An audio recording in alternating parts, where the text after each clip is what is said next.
அருள்மிகு ஆதித்த வர்ணேஸ்வரர் ஆலயம், மேலச்செவல்.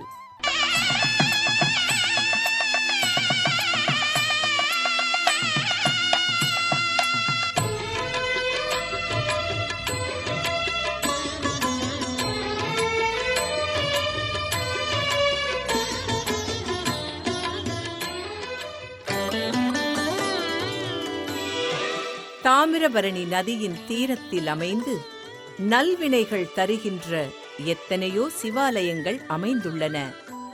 அவற்றுள் குறிப்பிடத்தக்கது மேலச்செவல் என்னும் திருத்தலத்தில் அமைந்து மேன்மைகள் அளிக்கின்ற ஆதித்த வர்ணேஸ்வரர் ஆலயம்.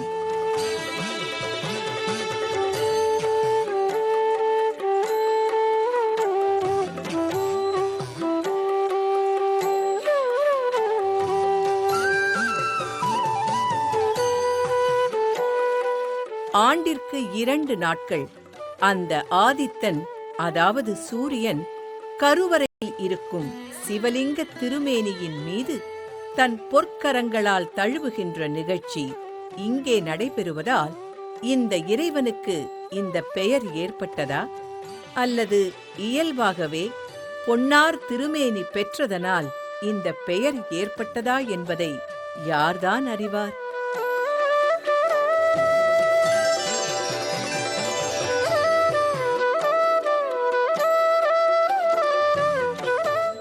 ஆனால் இந்த இறைவன் தன் ஆலயம் நாடி வருகின்ற பக்தர்களை கண்ணினும் மேலாய் காத்து அருள்கின்றான் என்பது ஊரறிந்த உண்மையாய் ஒளிர்ந்து கொண்டிருக்கிறது.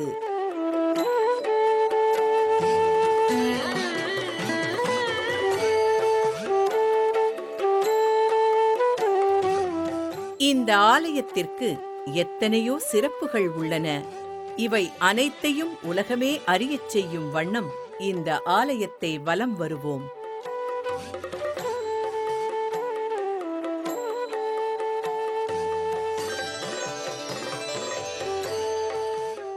ஆலயத்தின் முகப்பு மண்டபத்தின் மேல் நிலையும் உலகை காக்கும் அப்பனும் உமையவளாம் அன்னையும் கண்கவர் சுதை சிற்பங்களாக வீற்றிருந்து கருணையோடு வரவேற்கிறார்கள்.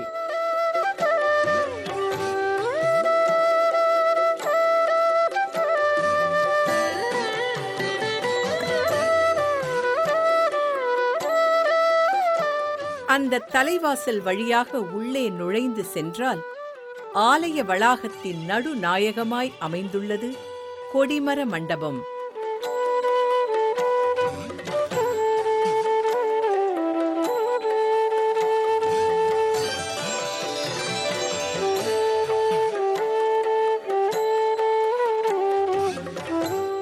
இறைவன் ஈசனின் கருணையை உணர்த்தும் வகையில் உயர்ந்து நின்றபடி பிரகாசம் காட்டும் கொடிமரத்தை வணங்கி உள்ளே நுழைவது பக்தர்களின் வழக்கமாய் உள்ளது.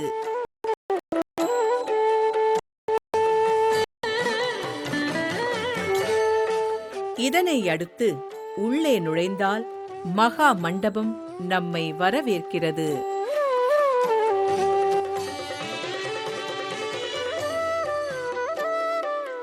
பழம்பெருமையை பறைசாற்றும் வகையில் அருமையான சிற்ப வேலைப்பாடுகளோடு அமைந்துள்ள தூண்கள் இந்த மண்டபத்தை வரவேற்கின்றன.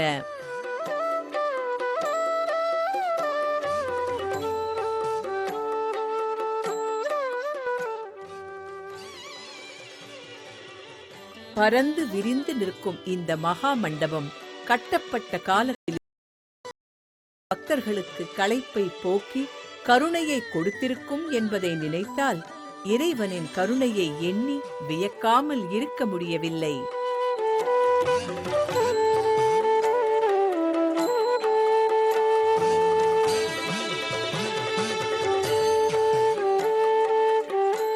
இந்த மகாமண்டபத்தில்தான் கருவறையில் வீற்றிருக்கும் இறைவனை நோக்கிய நிலையில் பிரதோஷ நந்தி பேரழகுடன் வீற்றிருக்கிறார்.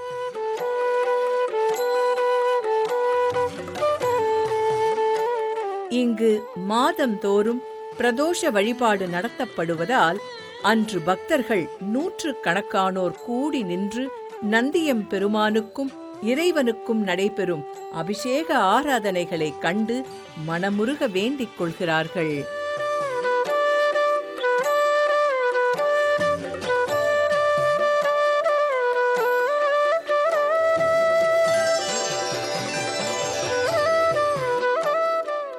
ஆலயத்தை வலம் வர வேண்டி இடதுபுறமாக திரும்பினால் ஆலயத்தின் திருச்சுற்று அருமையாய் காட்சி தருகிறது.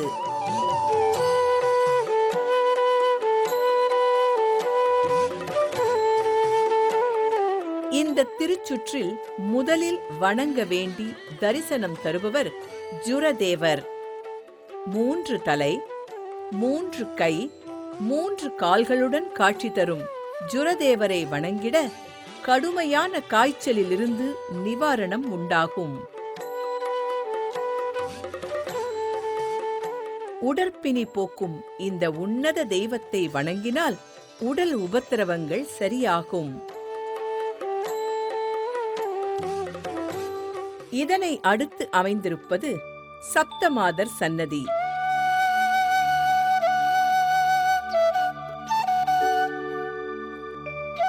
கன்னி தெய்வங்கள் 7 வீற்றிருக்கும் இந்த சன்னதி பக்தர்களால் வெகு சிறப்பாக தற்போது ஆராதிக்கப்பட்டு வருகிறது.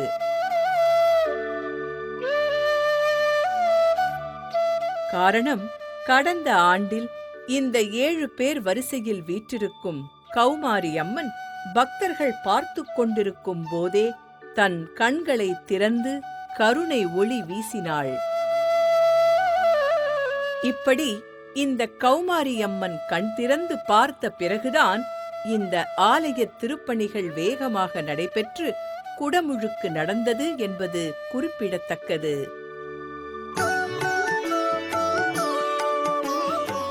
கண்களை திறந்து கருணை மழை பொழிந்த இந்த கன்னி தெய்வத்திற்கு மாதந்தோறும் அமாவாசை நாட்களில் சிறப்பு பூஜைகள் நடைபெற்று வருகிறது.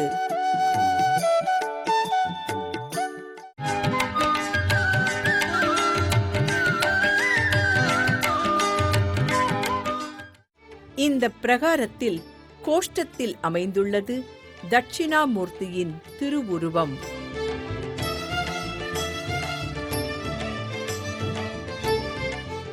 இது தனி சன்னதியாகவே அமைக்கப்பட்டு வியாழக்கிழமை தோறும் சிறப்பு வழிபாடுகள் நடைபெற்று வருகிறது. இந்த திருச்சுற்றின் மேற்கு பிரகாரத்தில் வரிசையாய் தேயுலிங்க சன்னதி.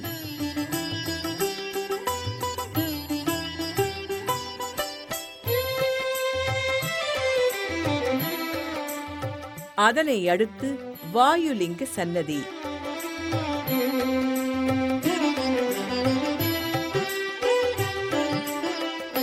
காசி விஸ்வநாதர் சன்னதி.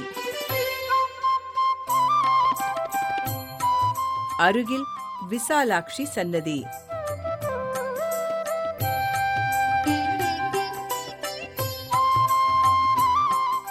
இறைவனின் கருவறைக்கு பின்புறம் நேராக மகாவிஷ்ணு சன்னதி.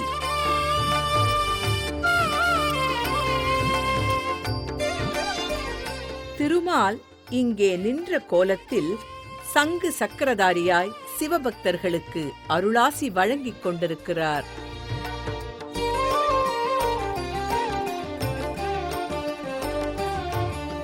வடமேற்கு மூலையில் வள்ளி தேவசேனா சமேத சுப்பிரமணியர் சன்னதி அமைந்துள்ளது.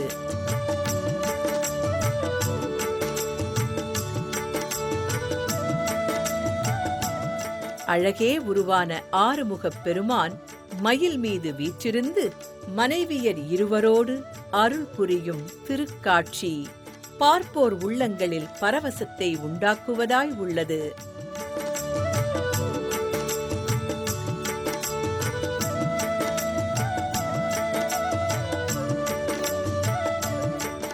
அவருக்கு எதிரில் அகத்தியர் வீற்றிருந்து அருட்காட்சி தருகிறார். தமிழ் கடவுள் முருகனுக்கு எதிரில் தமிழ் முனிவர் அகத்தியர் இருப்பது பொருத்தமாகவே உள்ளது. இந்த வடக்கு பிரகாரத்தில் சனி பகவான் தனிக் கடவுளாக தரிசனம் தருகிறார். ஜாதகத்தில் சனியின் தோஷம் உள்ளவர்கள் இவருக்கு கருப்பு ஆடை அணிவித்து அர்ச்சனை செய்வதன் மூலம் தங்கள் தோஷங்கள் நீங்கப் பெற்று நலனடைகிறார்கள். கருவறை கோஷ்டத்தின் வடக்கு பக்கத்தில் நவக்கிரக நாயகியாம் துர்க்கையம்மன் வடக்குவாய் செல்வியாக ஆசி புரிந்து கொண்டிருக்கிறாள்.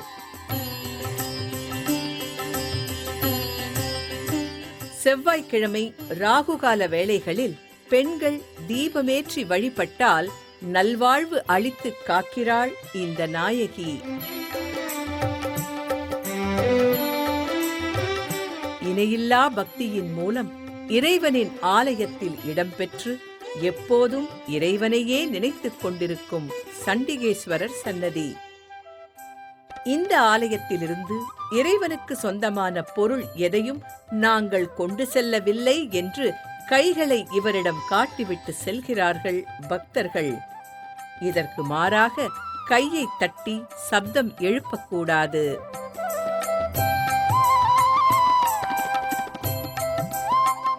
திருச்சுற்றின் இறுதியில் நவக்கிரக சன்னதி அமைந்துள்ளது. பக்தர்கள் தங்கள் தோஷங்களை போக்கிக் கொள்ள இந்த நவக்கிரகங்களை சுற்றி வந்து விளக்கேற்றி வழிபடுகிறார்கள். கருவறைக்கு எதிரில் உள்ள கிழக்கு பிரகாரத்தில் பைரவர் இன்னருள் புரிந்து கொண்டிருக்கிறார்.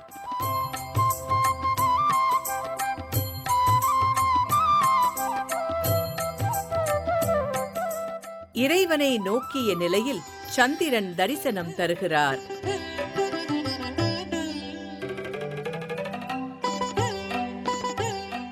அதே நிலையில் சூரிய பகவானும் கருவறையை நோக்கியவாறு அருள் புரிகிறார்.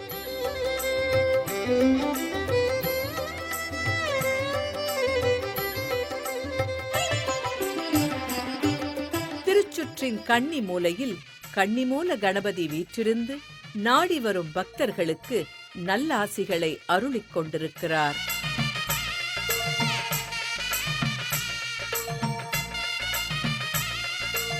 இத்தனை பரிவார தெய்வங்களையும் தரிசித்தவாறு திருச்சுற்றினை வலம் வந்த பக்தர்கள் பிரதோஷ நந்தியை தரிசித்து வணங்கி முன் மண்டபத்தை அடைகின்றனர்.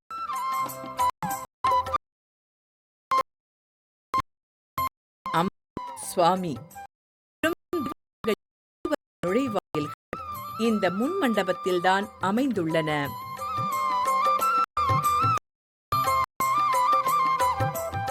இந்த மண்டபத்தில் அமைக்கப்பட்டுள்ள அற்புத சிற்பங்களின் அழகு கண்ணையும் கருத்தையும் கவரும் வகையில் அமைந்துள்ளது. இதை சிற்ப மண்டபம் என்றே சொல்லலாம். இந்த மண்டபத்தில் உள்ள தூண்களில் காணப்படும் நுட்பமான சிற்ப வேலைப்பாடுகள் மற்ற பெரிய ஆலயங்களுக்கு இணையாக அமைந்துள்ளது என்றால் அது மிகையாகாது. ஒவ்வொரு தூண்களிலும் காணப்படும் யாழியின் சிற்பங்களும் யானையின் சிற்பங்களும் தத்ரூபமாய் அமைந்துள்ளன. மகாபாரத பீமன், புருஷாமிருகம் இருவரின் சிற்பங்கள் நுணுக்கமான சிற்பமாக சிற்பங்களால் அமைக்கப்பட்டு எந்த சிற்பக்கலையின் மாண்பை உணர்த்துவதாய் உள்ளது.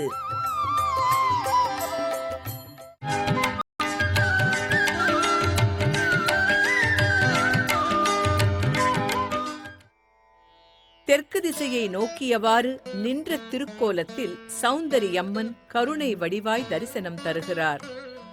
இந்த அம்மனுக்கு அபிஷேகம் நடக்கும் அந்திப் பொழுதின் அழகான தரிசனம் காண்போம்.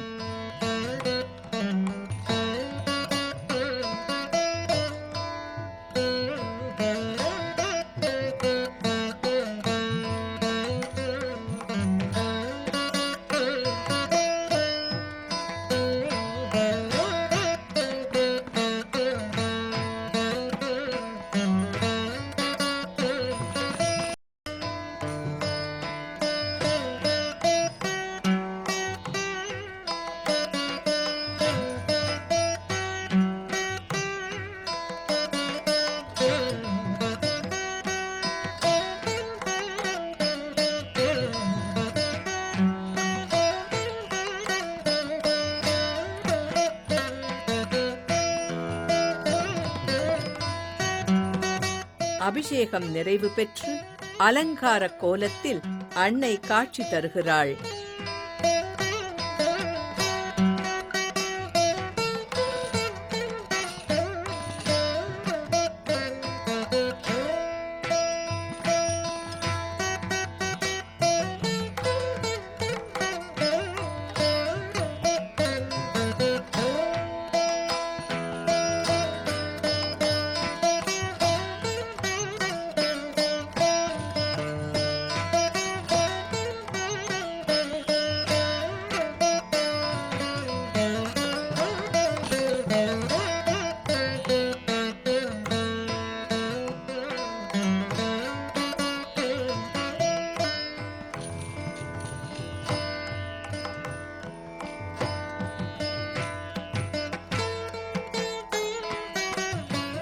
வணங்கி நிற்கும் பக்தர்களுக்கு வாழ்வளிக்கும் தேவியாய் அன்னையின் அருட்கோலம் நெஞ்சை நெகிழச் செய்கிறது.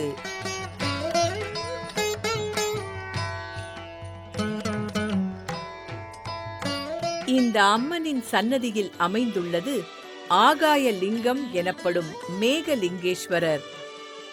இந்த லிங்கம் ஆகாயத்திலிருந்து வந்ததாகவும் தினமும் அன்னை சௌந்தரி பூஜை செய்வதாகவும் ஐதீகம். இதனை அடுத்து கிழக்கு திசை நோக்கி ஆதித்த வர்ணேஸ்வரர் சன்னதி. சன்னதியின் நுழைவாயிலின் இடதுபுறம் விநாயகரும் வலப்புறம் முருகனும் காட்சி தர துவார பாலகர்கள் வீற்றிருக்கிறார்கள்.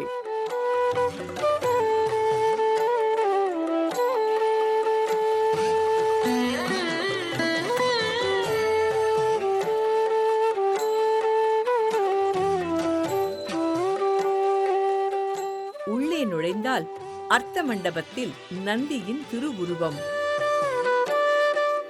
வலதுபுறம் நடராஜ பெருமானின் திருவுருவம்,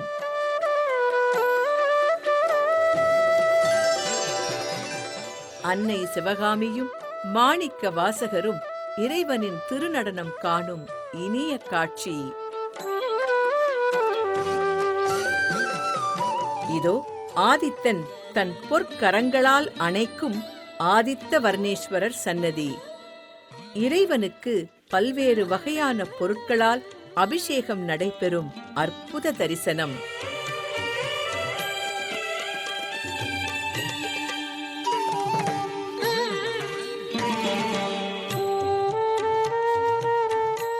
இறைவனை அபிஷேக கோலத்தில் காணும் கண்கள் ஜென்ம விமோச்சனம் அடையும் என்பது திண்ணம்.